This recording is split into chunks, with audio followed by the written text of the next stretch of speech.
ચોરીના વેન્ટિલેટરને વેચવા ફરતા જિગ્નેશ સોલંકીને મકરપુરા પોલીસે ઝડપી પાડ્યો છે.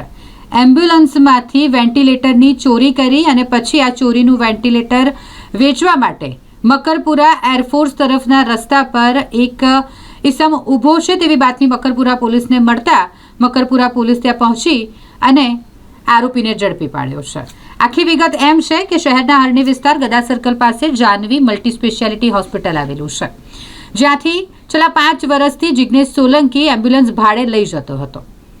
હમણાં પણ તેના દ્વારા એમ્બ્યુલન્સ ભાડે લઈ જવામાં આવી હતી અને ત્યારબાદ વેન્ટિલેટરની ચોરી થઈ ગઈ હોવાનું તેણે જણાવ્યું. એમ્બ્યુલન્સમાંથી વેન્ટિલેટરની ચોરી થઈ ગઈ હોવાની પોલીસ ફરિયાદ પણ હોસ્પિટલ તરફથી કરવામાં આવી અને હોસ્પિટલ તરફથી થઈ રહેલી જે ફરિયાદ હતી તેને ધ્યાનમાં રાખી પોલીસ તપાસ કરી રહી હતી અને તેવામાં એક બાતમી મળી મકરપુરા પોલીસને કે મકરપુરા એરફોર્સ તરફ જવાના રસ્તા પર એક ઇસમ જે વેન્ટિલેટર ચોરીનું વેચવાના ઈરાદામાં છે અને ત્યાં પોલીસ પહોંચી એટલે પોલીસ પણ ચોંકી ઉઠી, કારણ કે જિગ્નેશ સોલંકી કે જે એમ્બ્યુલન્સ ભાડે લઈ ગયો હતો તે જ ચોરીનું વેન્ટિલેટર વેચવા માટે નીકળ્યો હતો. આખરે મકરપુરા પોલીસ દ્વારા તેને ઝડપી પાડવામાં આવ્યો અને પૂછપરછ કરવામાં આવી ત્યારે તેણે કબૂલાત કરી કે તેણે જ એમ્બ્યુલન્સમાંથી આ વેન્ટિલેટરની ચોરી કરી હતી.